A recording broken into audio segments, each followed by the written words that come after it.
오늘의 헤드라인입니다. 3.1절 100주년을 기념해 드론 100대가 공중에서 태극기와 한반도 모양을 그려냈습니다. 자체 개발한 정밀한 위치인식 기술 덕분에 한치의 오차 없이 정확한 군집 비행이 가능했습니다.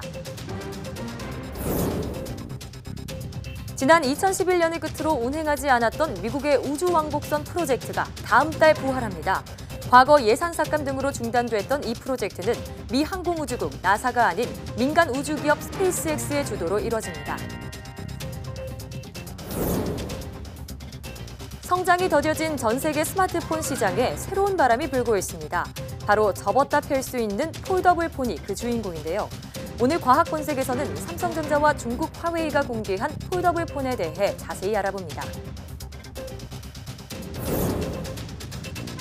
남성 중심의 과학계에서 여성 과학자들은 각종 유리천장에 부딪히게 됩니다.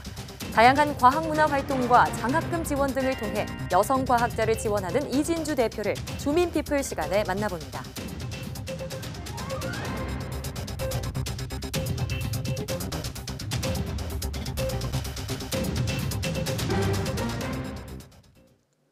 여러분 안녕하십니까? 사이언스 투데이입니다. 3.1절 100주년을 맞아 드론 100대가 독립기념관 상공에서 특별한 비행을 펼쳤습니다. 3.1절의 숭고한 뜻을 기리면서 우리나라의 앞선 드론 기술을 선보이는 자리였습니다. 이혜리 기자입니다. 드론 100대가 일제히 조명을 밝히고 서서히 공중으로 떠오릅니다. 자로 잰 듯 정확한 비행을 펼치는 드론이 천안 독립기념관의 밤하늘을 수놓습니다. 마치 별빛처럼 반짝이던 드론은 이내 대형을 바꿔 3.1절이라는 메시지를 하늘 가득 그려냅니다. 100주년을 맞은 3.1절을 기념해 하늘에서 공중 연기를 펼치는 드론. 다시 한번 물결칠 태극기와 한반도 모양까지 정확하게 만들어냅니다. 이렇게 한치의 오차도 허용하지 않는 드론 군집 비행이 가능했던 건 정밀한 위치 인식 기술 덕분입니다. 이게 한 100배 정도 되다 보니까 작은 공간 내에서 100대가 움직이려면 충돌이 날 수가 있잖아요. 그런 부분을 이제 저희 자체적인 알고리즘을 개발해서 충돌 없이 이동할 수 있는 그런 궤적을 생성하는 알고리즘을 개발해서 이번에 3.1절 100주년일 때 보여드렸던 겁니다. 모든 드론의 위치를 불과 10cm 오차 범위 이내로 파악하고 통신 기술을 이용해 이들을 정확하게 제어하는 것이 핵심입니다. 이렇게 정밀한 드론 군집 비행 기술은 실종자 수색 등의 분야에도 적용할 수 있습니다. 사회 안전망 쪽으로 활용될 가능성이 매우 높고요. 특히나 현재 기술이 많이 개발되고 있는 인공지능 기술과 접목을 하게 된다면 분명 저희가 지금 필요로 하는 그런 요소 기술들을 많이 만들 수 있지 않을까. 연구팀은 이런 기술을 공연 분야에 접목해 새로운 시장을 창출해 나가겠다는 계획입니다. YTN 사이언스 이혜리입니다. 올봄 미세먼지 감축을 위해 충남 보령과 경남 삼천포의 노후 석탄 화력 발전소 4기의 가동이 4개월 동안 중단됩니다. 산업통상자원부는 범부처 미세먼지 관리 종합대책과 전력수급 기본계획에 따라 노후 석탄 발전소 4기를 3월부터 6월까지 중단한다고 밝혔습니다. 30년 이상 된 보령 1, 2호기와 삼천포 5, 6호기가 대상입니다. 산업부는 발전소 4기의 가동 중단으로 미세먼지 방출량이 1,174톤 감축될 것으로 전망했습니다. 우주왕복선은 지구와 우주에 떠있는 국제우주정거장을 오가는 일종의 셔틀을 말하는데요. 예산 삭감 등으로 중단됐던 미국의 우주왕복선 프로그램이 3월 2일 부활합니다. 이성규 기자입니다. 지난 2011년 7월 미국 우주왕복선 아틀란티스호는 33번째 마지막 비행에 나섭니다. 이로써 1981년부터 2011년까지 30년 동안 진행된 미국의 우주왕복선 프로그램은 막을 내립니다. 예산 삭감 등의 이유로 더는 우주왕복선을 운행하지 않기로 한 겁니다. 이후 나사는 우주인 한 명당 8천만 달러를 주고 러시아 소유주호를 이용해 국제우주정거장으로 자국 우주인을 보내오고 있습니다. 하지만 다음 달부터는 미국의 우주왕복선이 다시 운행을 시작합니다. 다만 운행 주체는 나사가 아닌 미국의 민간 우주기업 스페이스X입니다. 스페이스X는 우리 시각으로 다음 달 2일 오후 4시 48분 케네디 우주센터에서 상업용 우주왕복선 드래곤을 시험 발사합니다. So we're going to have an orbital flight test, a test without the crew in it of each vehicle, and then we're going to have the first flight with crew in them to prove that these systems are ready to fly people to space. 드래곤은 국제우주정거장에 도킹한 뒤 5일 후에 중요 연구 시료를 싣고 지구로 귀환합니다. 실제 우주인 탑승 시험 발사는 오는 7월로 예정됐습니다. 스페이스X의 드래곤이 상용화되면 미국 우주왕복선 부활뿐만 아니라 민간 부문의 우주 개발 참여도 한층 탄력을 받을 전망입니다. YTN 사이언스 이성규입니다. 한국과학기술평가원 키스텝이 미래에 주목받을 유망기술 10개를 선정했습니다. 올해는 소재 분야를 대상으로 했는데요. 어떤 기술들이 뽑혔는지 화면으로 만나보시죠. 먼저 환경 분야에서는 스스로 분해되는 바이오 플라스틱 필름 기술이 선정됐습니다. 인체에 해가 없는 친환경 소재로 음식이나 의약품 포장재에 쓸 수 있는 신소재 기술이죠. 바이오 분야에선 사람의 감각을 대체하는 센서 등의 기술과 3D 프린팅을 이용한 인공장기 기술이 뽑혔습니다. 모두 몸이 불편한 환자나 장애인의 삶의 질을 개선하는 데 큰 도움을 줄 것으로 기대됩니다. 에너지 분야에서 가장 눈에 띄는 기술은 전기차용 배터리 기술입니다. 충전 시간을 획기적으로 줄이고 성능도 높였는데요. 커피 한 잔 마시는 동안 자동차 충전이 다 되는 날도 머지않아 보이네요. 마지막으로 전자 분야에선 최근 가장 주목받는 유연한 디스플레이 기술이 선정됐습니다. 자유자재로 느렸다 줄일 수 있고 모양도 원하는 대로 바꿀 수 있는데요. 이 밖에도 스스로 치료하는 화학 소재나 입는 형태의 IT 기기 소재도 유망 기술로 뽑혔습니다. 이들 10개의 기술은 혁신성과 시장에서 파급 효과, 실현 가능성 등을 기준으로 선정됐는데요. 특히 소재 분야는 제조업의 핵심인 만큼 유망 기술 개발로 우리 산업의 경쟁력을 강화할 수 있을 것으로 기대됩니다. 의료용 대마 성분을 대마초가 아닌 효모로부터 생산하는 기술이 개발됐습니다. 미국 UC 버클리대 연구팀은 유전자 조작 효모에서 대마의 약효 성분인 테트라 하이드로 칸나비놀과 칸비디올 등을 만드는 데 성공했다고 밝혔습니다. 테트라 하이드로 칸나비놀은 화학요법 후 메스꺼움을 줄이거나 에이즈 환자의 식욕을 증진하는 데 사용되고 칸비디올은 어린이 간질 발작 치료제로 쓰입니다. 연구팀은 기존의 포도당으로 알코올을 만드는 양조용 효모에 대마 유전자를 주입했더니 효모가 당을 이용해 테트라 하이드로 칸나비놀과 칸비디올의 전구체를 생산했다고 밝혔습니다. 연구팀은 이 방법은 대마의 약효 성분을 대마에서 추출하는 것보다 저렴하고 대마 재배 시 발생하는 환경 오염의 우려도 없다고 말했습니다. 국내에서 처음으로 태국어와 말레이어, 인도네시아어 음성 데이터베이스가 배포됩니다. 한국전자통신연구원 에트리는 태국어와 말레이어, 인도네시아어의 음성인식과 번역 소프트웨어에 쓰이는 음성 데이터베이스를 구축했다고 밝혔습니다.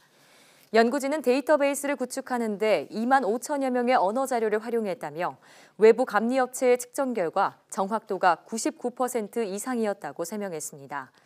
에트리는 이 데이터베이스 제공 가격을 외국 업체의 5% 수준에서 책정할 방침이라며 국내 업체들이 데이터베이스 구축 비용을 기존보다 줄일 수 있다고 전망했습니다.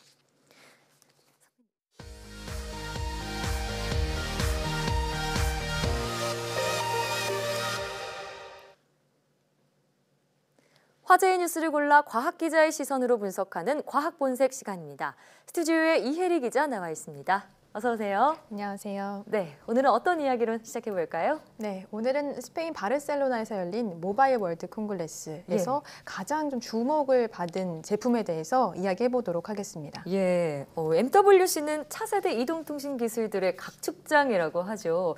올해도 정말 많은 제품들과 기술들을 선보였는데 어떤 것들이 좀 눈에 띄는 것들이 있었을까요? 네, 여러 가지 키워드를 좀 꼽을 수 있을 것 같아요. 우선 뭐 특히 5G 같은 경우에도 올해 이 5G를 기반으로 그러한 기술과 콘텐츠들이 좀 주목을 끌었거든요. 예. 예를 들면 5G 기반의 뭐 스마트 로봇이라든지 뭐 5G를 기반으로 해서 360도 영상을 실시간으로 전송하는 이런 기술들이 좀 많이 등장을 했는데 예. 그 중에서도 역시 폴더블 폰을 좀 빼놓을 수 없을 것 같습니다. 폴더블 폰이요. 정말 이번에 공개된다고 해서 많은 사람들의 주목을 받았었는데 역시나 눈길을 가장 많이 끌었죠. 네, 맞습니다. 폴더블, 그러니까 말 그대로 이제 휴대전화를 접을 수 있는 시대가 열렸다라고 볼 수 있는데요. 예. 이 폴더블 폰 전쟁에 불을 붙인 건 우선 삼성전자입니다. 네. 삼성전자는 MWC가 열리기 나흘 전 미국 샌프란시스코에서 이미 갤럭시 폴드를 공개했습니다. 예. 갤럭시 폴드가 화면에 지금 나가고 있는데요. 아, 저 제품이군요. 네, 그렇습니다. 정말 상상 속에서나 생각했을 법한 기술이 눈앞에서 펼쳐졌죠. 예. 핸드폰을 정말 반으로 접어서 주머니에 저렇게 넣기도 하고요. 네. 이 삼성전자가 공개한 이 갤럭시 폴드는 보시다시피 이제 반으로 접는 기술입니다. 예. 접으면 한 4.6인치 스마트폰이 되고요. 펼치면 7.3인치의 큰 화면으로 확장이 되는데요. 예. 갤럭시 폴드는 바깥에서 안으로 접는 이른바 인폴딩 방식입니다. 예. 접은 상태로 보다가 펴더라도 무리 없이 사용을 할 수가 있고요. 예, 이렇게 폈는데 화면을 보니까 끊김없이 그냥 한 화면으로 보이는 그런 느낌이 들더라고요. 네, 맞습니다. 예. 그렇게 이제 화면을 폈을 때는 여러 앱을 또 작동시킬 수도 있습니다. 아. 이 삼성전자가 이번에 MWC에서 이 갤럭시 폴드를 4대 정도 전시를 했는데 예. 당시 현장에서는 이 갤럭시 폴드를 보기 위해서 관람객들이 아주 북새통을 이뤘다는 전언입니다. 네, 자 삼성전자는 폴더블 폴 갤럭시 폴드를 공개했고요. 중국의 추격도 만만치 않았다고요. 네, 그렇습니다. 중국 화웨이도 MWC에서 폴더블 폰을 공개했습니다. 예. 중국 화웨이의 폴더블 폰은 메이트 X라는 이름으로 공개가 됐는데요. 지금 이제 화면에서 저희가 메이트 X 모습을 보여드리도록 할게요. 예.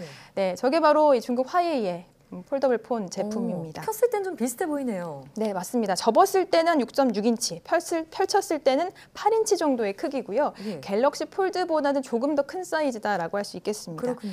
이 메이트 X의 가장 큰 장점이라고 한다면 무게가 295g, 게다가 이제 두께가 11mm로 한 손에 들고 쓸 수 있다는 점입니다. 예. 메이트 X를 펼치면 화면비가 한 8대 7.1 정도, 그러니까 거의 뭐 정사각형에 가깝다라고 볼 수 네. 있는데요.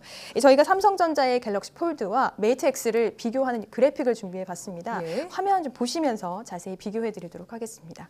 기본적인 스펙 면에서는 그렇게 큰 차이를 느낄 수는 없습니다. 네. 우선 인치가 아까 말씀드렸듯이 메이트 X가 조금 더 크고요. 예. 그런데 결정적으로 가장 차이가 있는 것은 접는 방식. 그러니까 인폴딩이냐 아웃폴딩이냐 바깥으로 접는 방식이냐라는 건데 예. 메이트 X가 바깥으로 디스플레이를 접는 아웃폴딩 방식을 택하고 있다는 점이 갤럭시 X와 가장 좀 두드러진 차이점이다라고 볼 수 있을 것 같습니다. 네. 안으로 접느냐 바깥으로 접느냐에 따라서 많은 차이가 발생하게 되는데요. 예. 우선 이 메이트 X의 경우에는 바깥으로 접기 때문에 접었을 때 앞면이 6.6인치, 뒷면도 디스플레이가 나타나서 뒷면은 6.3인치 정도의 디스플레이가 보여집니다. 바깥으로 접다 보니까 예. 앞뒤가 디스플레이가 되는 거죠. 아, 그럼 바깥에도 화면이 있다 이렇게 생각하면 되는 거예요? 네, 그렇습니다. 반면에 갤럭시 폴드는 안으로 접는 형식이기 때문에 예. 접었을 때 앞면에는 4.6인치의 디스플레이가 보이고 예. 뒷면에는 디스플레이가 없습니다. 아. 그런데 이번 MWC 행사에서 메이트 X를 펼쳤을 때 화면이 좀 우그러진다라는 증언이 전해졌는데요. 예. 이게 뭐 아웃폴딩 방식, 그러니까 밖으로 접는 방식 때문인 건지는 좀 두고 봐야 하겠지만 일각에서는 어느 정도 연관이 있지 않을까. 네, 아무래도 바깥으로 접다 보면 조금 더 유연해야 하기 때문에 네. 그런 현상이 나타난 것이 아닌가라는 분석도 있습니다. 네, 이 우그러지는 현상 같은 거는 화웨이가 좀 개선해야 될 부분이겠네요. 네, 인폴딩과 아웃폴딩 방식을 말씀해 주셨는데 이 디스플레이를 접는 기술이라고 해서 모두 다 같은 방식은 아니네요. 네, 그렇습니다. 두 폴더블 폰의 경우에는 둘 다 플렉서블 OLED, 그러니까 유연한 이 OLED 디스플레이를 활용하고 있는데요. 예. 접는 방식에 따라서 외관도 무척 달라졌고요. 예. 또 쓰임새에서도 확연한 차이를 보이게 됩니다. 업계에서는 이 점에 무척 주목하는데요. 지금은 뭐 출시 초반이라서 인폴딩인지 아웃폴딩인지 크게 구별하지 않고 모두 다 폴더블 폰이다라고 지칭을 하지만 앞으로 산업이 좀 더 발전해서 기술이 어느 정도 궤도에 올라가게 된다면 이 둘을 엄연히 나눠서 활용하게 될 가능성이 크다라는 것이 주요 핵심 이야기입니다. 또 지금은 한 번 접잖아요. 그런데 말씀드렸듯이 기술이 발전하다 보면 뭐 2번 접을 수도 있는 거고 또 몇 차례 접을 수도 있게 네. 되는 건데 그럴 때는 안으로 접는 방식이냐 밖으로 접는 방식이냐에 따라서 기술의 어떤 활용 방향이 완전히 달라질 수도 있다라는 겁니다. 네, 정말 미래 기술 혁신을 주도하게 될 기술은 무엇이 될지 좀 주목해 봐야겠네요. 자, 그런데 애플이 좀 잠잠한 것 같아요. 네, 그렇습니다. 애플은 뭐 2007년 스마트폰 시장을 연 스마트폰의 대명사로 많이들 알고 계시는데 네. 이번 폴더블 폰 전쟁에서는 좀 잠잠한 모습입니다. 네. 사실 지금 세계 스마트폰 시장이 어느 정도 좀 침체기에 접어들었다라는 평가가 대다수인데요. 예. 기술도 어느 정도 다 상향 평준화가 돼서 큰 차이를 많이 나타내고 있지 않은데 네. 그러니까 한마디로 현재로서 나올 만한 기술은 모두 나왔다라는 얘기거든요. 아. 이 삼성과 화웨이가 그런 돌파구를 찾는 목적으로 폴더블 폰이라는 혁신 기술을 내세웠는데 애플은 이에 특별한 이렇게 반응을 내놓지 않고 있어요. 예. 우선 업계에서는 애플이 이 태블릿 PC 시장에서 아이패드에서 굉장히 큰 우위를 점하고 있기 때문에 이 폴더블 폰처럼 큰 화면을 연출하는 이런 폴더블 폰을 굳이 내놔야 할 필요성이 있겠느냐. 그렇게 되면 이 태블릿 PC 시장을 이 점유율을 나눠먹기식으로 하게 될 것이 아닐까라는 생각 때문에 네. 적극적으로 나서고 있지 않은 모양새다라고 분석을 하고 있는데요. 예. 그런 분석도 있군요. 네, 그런데 지금은 뭐 이제 폴더블 폰이 한 번 접히지만 기술 발전되면 여러 번 접히게 되고 그렇게 되면 더 큰 화면의 디스플레이를 접을 수 있게 되는 날이 될 텐데 그렇게 되면 이제 태블릿 PC 시장이 좀 위축될 가능성이 크겠죠. 예. 그래서 애플도 어느 정도 이런 불안감을 좀 감지하고 있는 것 같습니다. 최근에 이 워즈니악, 그러니까 그 애플의 공동 창업자죠. 예. 이 워즈니악이 애플도 폴더블 폰을 내놔야 한다라고 밝혔습니다. 예. 워즈니악은 이 폴더블 폰 시장에서 애플이 선두 자리를 뺏겼다라면서 현재 상황을 굉장히 우려스럽게 봤는데요. 그러면서도 애플은 미래를 위해서 열심히 준비하고 있다라는 이야기를 덧붙여서 네. 애플표 폴더블 폰도 나올 수 있지 않을까라는 뉘앙스를 풍겼습니다. 네. 애플의 선택도 궁금해지고요. 앞으로 이 신기술 시장에서 누가 우위를 차지하게 될지 계속해서 지켜봐야겠습니다. 다음 소식으로 넘어가 볼까요? 네, 다음 소식은 조명에 따라서 학습 효과가 달라진다라는 이 연구 내용과 관련된 이야기입니다. 예. 자, 앞서 저희가 보도해드렸던 내용이죠. 보통 청백색 조명 좀 좋지 않은 영향에 대해서 많이 부각을 해왔었는데 이번에는 우리 몸을 깨우는다는 이런 측면에서는 좀 긍정적으로 활용될 수 있다. 이런 내용의 보도였습니다. 네. 자세히 전해주신다면요. 맞습니다. 청백색 조명은 우리가 흔히 실내에서 사용하는 이 백색 LED 조명을 떠올리시면 될 것 같아요. 예. 굉장히 밝고 푸른 빛을 띠는 그런 조명인데요. 지금까지는 이런 청백색 조명에 아주 늦은 오후 노출되게 되면 이 수면을 유도하는 호르몬인 멜라토닌이 억제가 돼서 이 수면을 방해한다라는 주로 좀 부정적인 연구가 많이 있어 왔는데 이번 연구에서는 청백색 조명이 몸을 깨우고 생체 리듬을 되돌리는데 좋은 역할을 할 수 있다라는 점에서 이 청백색 조명의 새로운 가치를 조명했다라고 볼 수 있겠고요.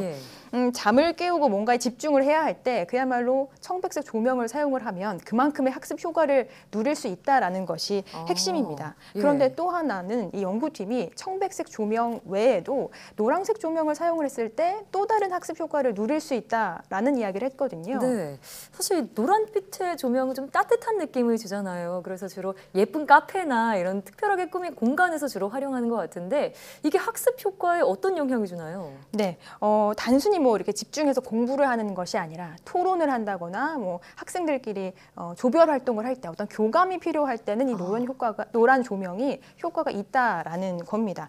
말씀하신 대로 우리가 이렇게 카페에 가면 좀 마음이 약간 편안해지고 심리적으로도 좀 안정감을 느끼게 되는데 이런 것들이 어떻게 보면 과학적으로 좀 일리가 있는 내용이었던 거죠. 그냥 제가 단순히 느껴서 그런 게 아니었네요. 좀 과학적으로 이유가 있는 것 같은데 실제로 그러면 강의실 조명을 이렇게 청백색이냐 아니면 노란색 조명이냐 바꾸면서 이렇게 활용한다면 학습 효과에 도움이 될 수도 있겠다는 생각이 드는데요. 네, 맞습니다. 실제로 이렇게 조명과 학습 효과에 대한 연구는 앞선 연구에서도 좀 발표가 된 바 있습니다. 결론은 이 청백색 조명에서 산수 문제를 풀었을 때 정답률이 더 높게 나타났다라는 거거든요.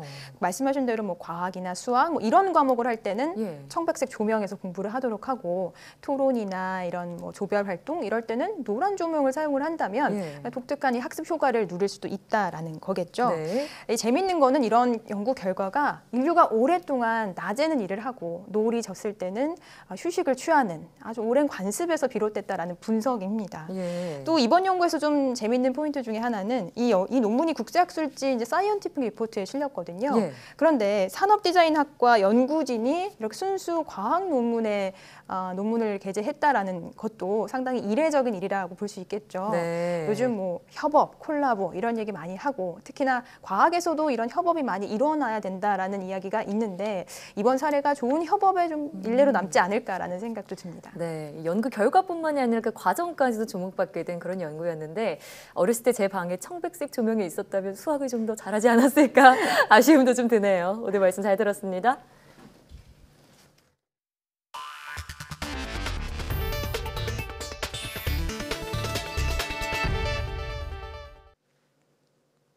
지난해 합계 출산율이 사상 처음으로 1명 아래로 떨어졌습니다. 우리나라 여성 1명이 평생 동안 아이를 1명 미만으로 낳는다는 얘긴데요. 지난해 전체 출생아 수도 처음으로 35만 명 아래로 떨어지면서 정부의 고민이 더욱 깊어지고 있습니다. 김평정 기자입니다. 태어난 지 얼마 안 된 아기들이 곤히 잠들어 있습니다. 가정에도 나라에도 소중한 존재들이지만 그 숫자가 줄어드는 건 어제 오늘 일이 아닙니다.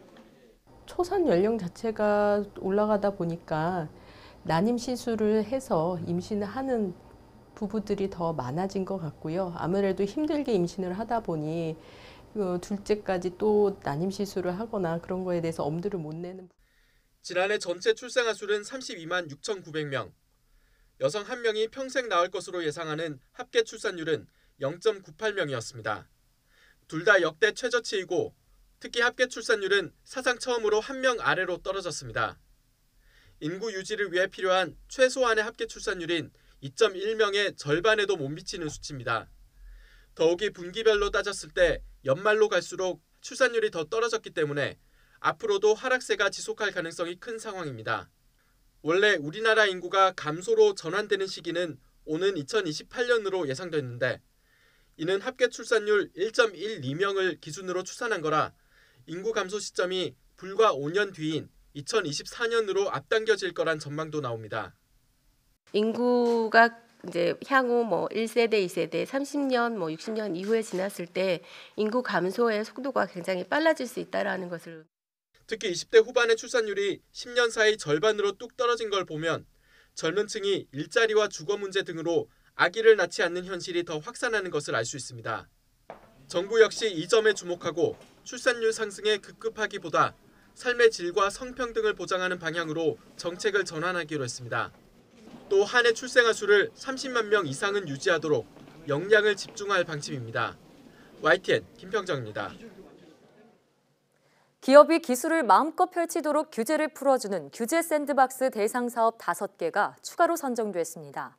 산업통상자원부는 제2차 산업융합 규제특례 심의회를 개최하고 전력데이터 공유센터 구축 등 5건을 안건 심의했습니다. 심의회는 회의 결과 한전이 신청한 전력데이터 공유센터 구축에 실증 특례를 부여하고 앞으로 전력데이터를 통해 새로운 비즈니스를 계획하는 기업들에 이를 활용할 기회를 주기로 했습니다. 또 중앙집중식 산소 발생 시스템에는 식약처의 의약품, 의료기기 복합 인증을 통한 정식 허가를 부여하도록 해 시장 출시의 길을 열어줬습니다. 이 밖에도 에너지 마켓플레이스 등 모두 5건의 사업이 2차 규제 샌드박스 대상으로 선정됐습니다. 유제품의 원료인 원유와 수산물에 대한 잔류물질을 조사한 결과 농장과 집유장에서 채취한 원유 11건과 수산물 1건에서 항생물질과 대사물질이 검출된 것으로 나타났습니다. 항생물질이 검출된 원유들은 집유 단계에서 전량 폐기돼 유통되지는 않았습니다. 식품의약품안전처와 농림축산식품부는 전국의 원유 336건과 수산물 540건에 대해 항생물질과 농약, 중금속 등 잔류물질을 조사한 결과 이같이 나타났다고 밝혔습니다. 조사 결과 원유는 11건에서 항생물질이 잔류 허용 기준치를 초과했고 수산물은 민물장어 1건에서 니티로프란 대사물질이 검출됐습니다. 충청북도에서 도시 인력을 지역 업체나 농촌에 연결해주는 생산적 일손 봉사가 효과를 거두고 있습니다. 일손 부족을 덜고 봉사 정신을 일깨우는 데 큰 역할을 하고 있습니다. 김동우 기자의 보도입니다. 업체나 농촌에서는 일손이 부족하지만 도시의 유희 인력들은 소일거리용 일자리를 구하지 못하는 실정입니다. 충북도가 도시 유휴 인력을 업체나 농가에 연결해주는 생산적 일손 봉사에 나서고 있습니다. 대한노인의 충북도지회와 주민자치회 등 여러 단체에서 참가를 신청하는 등 일손 봉사 시책이 효과를 거두고 있습니다. 생산적 일손 봉사를 통해서 어려운 기업과 어려운 농장 도와주는 게 그런 혜택이 있고 그 돈 가지고 또 와서 연말에 가서 불이 또 보니까 또 이게 봉사 활동이 되는 거 그렇게 해서 생산적 일손 봉사에 참여한 인력은 하루 4시간 일하고 충북도로부터 실비 2만 원을 받고 업체나 농가에서는 받지 않습니다. 실비가 최저임금에도 못 미치는 것은 일손 제공 대가로 충북도에서만 실비를 받고 업체나 농가에서는 받지 않기 때문입니다. 업체나 농가엔 무료 봉사인 셈입니다. 지난해 2,877개 농가에 11만 2천여 명이 참여했고 올해는 13만여 명을 목표로 하고 있습니다. 업체나 농가에서는 일당 없이 부족한 일손을 덜 수 있어 이 시책을 반기고 있습니다. 생산적 일자리 봉사가 농민한테 봉사 정신을 갖고 와서 일을 하니까는 그 엄청난 일을 열심히 해주셔가지고 농민들한테 큰 도움이 됩니다. 생산적 일손 봉사는 업체 농가엔 일손 부족을 덜어주고 퇴직자 등 도시 유휴 인력엔 봉사 정신을 일깨움과 동시에 용돈도 버는 일거양득의 효과를 거두고 있습니다. YTN 김동호입니다. 전국 방방곡곡을 찾아다니시는 분들이 있습니다. 바로 집배원이죠. 우리나라 구석구석을 누구보다 잘 알고 있을 집배원들이 봄에 다녀오면 좋을 여행지 100곳을 선정했습니다. 슬슬 봄 기운이 올라오고 있는 요즘 봄을 만끽할 수 있는 명소는 어디일지 미리 만나보시죠. 먼저 서울입니다. 서울에서는 모두 11곳의 봄 여행지가 선정됐는데요. 그중에서도 눈에 띄는 명소, 바로 경복궁 향원정입니다.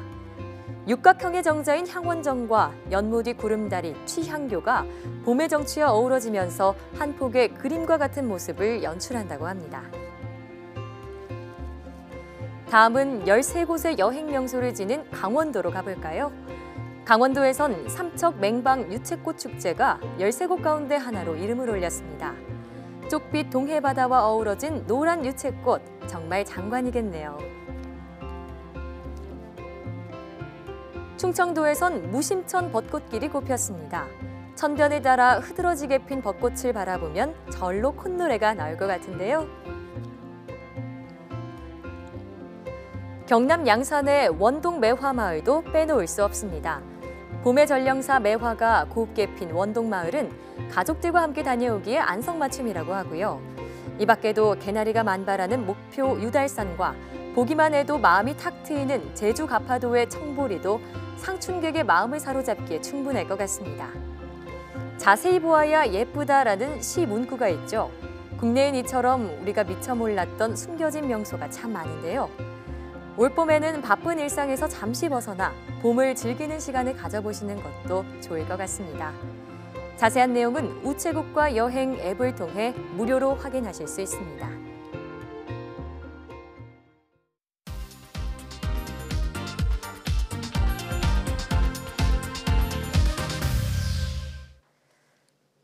아직도 과학계엔 여성이 소수인데요. 이런 환경에서 이공계 여성을 지원하는 소셜벤처가 있습니다.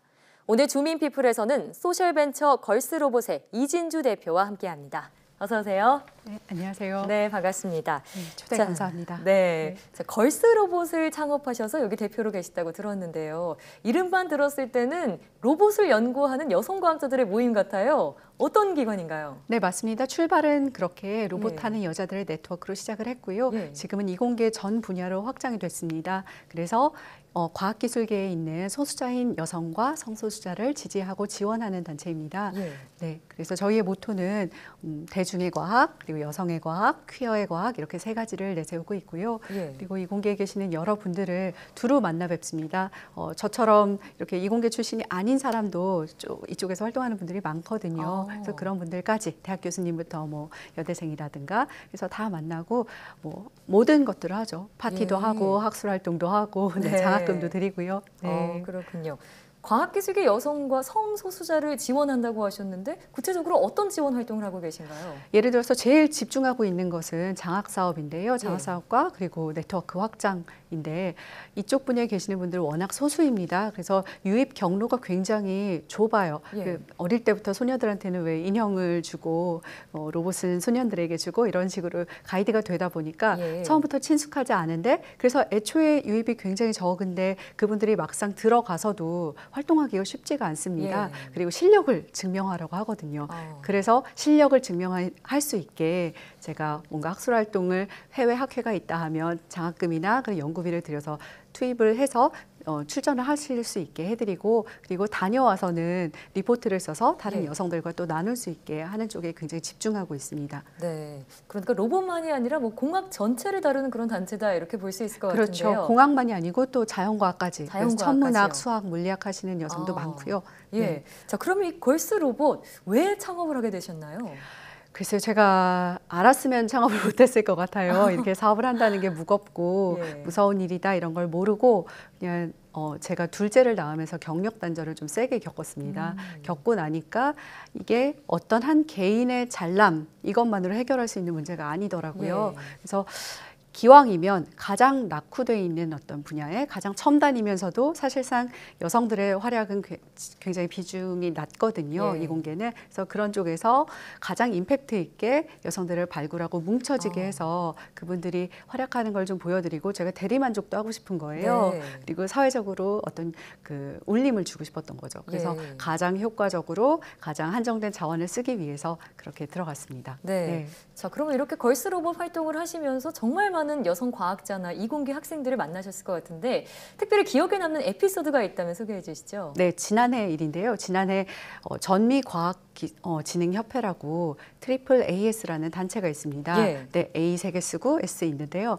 그쪽 단체가 전 세계 과학 아젠다를 정합니다. 연례회의에서. 근데 그쪽을 저희가 거의 한 일주일 전에 가자 하고 결심을 하고 크라우드 펀딩을 열었어요. 그래서 한 1,200만 원 가까이 모아서 기자 4명이 저 포함해서 그쪽으로 진출을 했고요. 그리고 여성 회장부터 뭐 기조연설자 이렇게 쭉 리더십을 가진 멋있는 여성들을 만나고 그리고 그쪽에서 특히 퀴어 이슈에 엄청난 관심을 보여주셔서 미리 만나고 왔죠, 미래를. 저희가 하는 일이 틀리지 않았다는 확신을 얻고 또 용기를 가지고 돌아오게 됐습니다. 그렇군요. 자, 뿐만 아니라 대표님께서는 또 제주도에 과학문화공간 별고지를 만드셨습니다.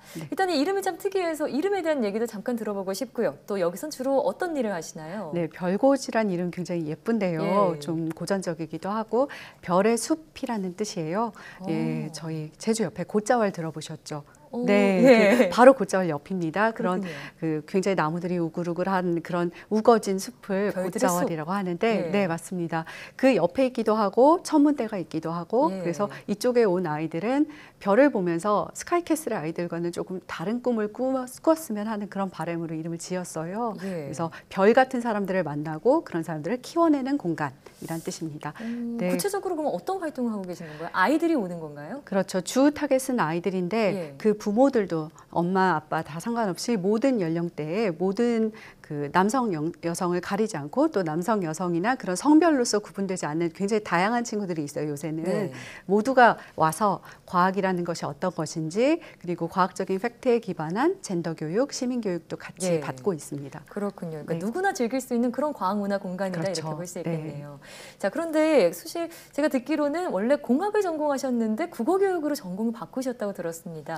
아무래도 좀 어려움을 겪으셨던 것 같은데 비슷한 어려움을 갖고 있는 아이들에게 해주고 싶은 말씀이 있다면요. 글쎄요. 제가 겪은 건 어쩌면 작은 미투라고 할 수 있는데요. 가보니 원래는 경시대회 수상자고 굉장히 과학을 좋아했던 사람이었는데 가보니까 물리학에 비를 맞았어요. 그 조교님의 구애를 살짝 거절했다가 그래서 그런 게 당시에는 제가 어떻게 해결할 수 있는 문제는 아니었고요. 그래서 사실 좀 피했습니다. 싸우기보다는 피하는 길을 택해서 무슨 수학이나 그런 남자들의 세계로부터 언어와 여자들의 세계로 오자 하고 왔는데요. 이쪽도 남자들의 세계라는 게 함정. 근데 그렇긴 했는데 비슷한 고민을 갖고 있는 그렇죠. 아이들에게는 어떤 말씀 좀 해주실 수 이제 있을까요? 한 20년이 지났는데 네. 여전히 그런 문제들이 계속해서 반복되고 있고 또 여기저기서 증언들이 나오고 있어요. 네. 그래서 그런 친구들한테는 당신의 잘못이 아니다라는 말을 먼저 해드리고 싶고 예. 사회가 시스템적으로 개선하는 문제들이어야죠. 그리고 네. 또 한편으로는 과학이나 수학은 그럼에도 불구하고 너무나 아름다운 것이고 또 21세기의 언어라고 할 수 있는 것이라 예. 제가 포기한 그 길을 가는 친구들이 너무나 부럽습니다. 그렇군요. 그래서 열심히 끝까지 같이 가시고 세계의 비밀을 함께 발견하면서 같이 멋있는 세상을 만들어가자 이렇게 이야기를 하고 싶네요. 네. 네.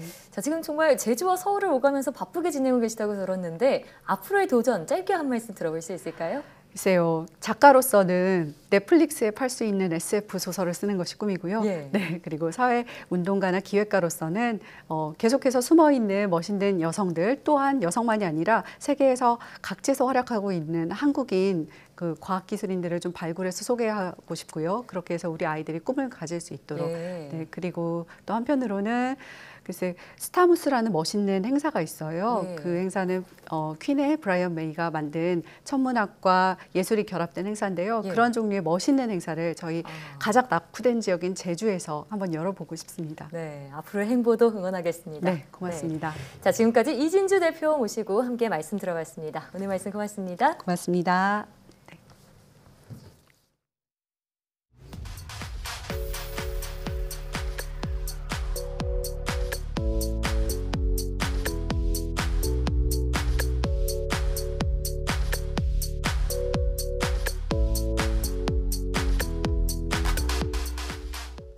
지난해 노벨상 수상자로 여성 과학자 2명이 선정돼 주목을 받았는데요. 하지만 과학 분야 노벨상 수상자 가운데 여성은 19명에 불과합니다. 이런 가운데 최근 청와대 과학기술보좌관에 이공주 이화여대 교수가 임명됐는데요. 국내 과학계 유리천장을 깨는 발판이 될지 지켜봐야겠습니다. 사이언스 투데이 오늘 저희가 준비한 소식은 여기까지입니다. 함께해 주신 여러분 고맙습니다.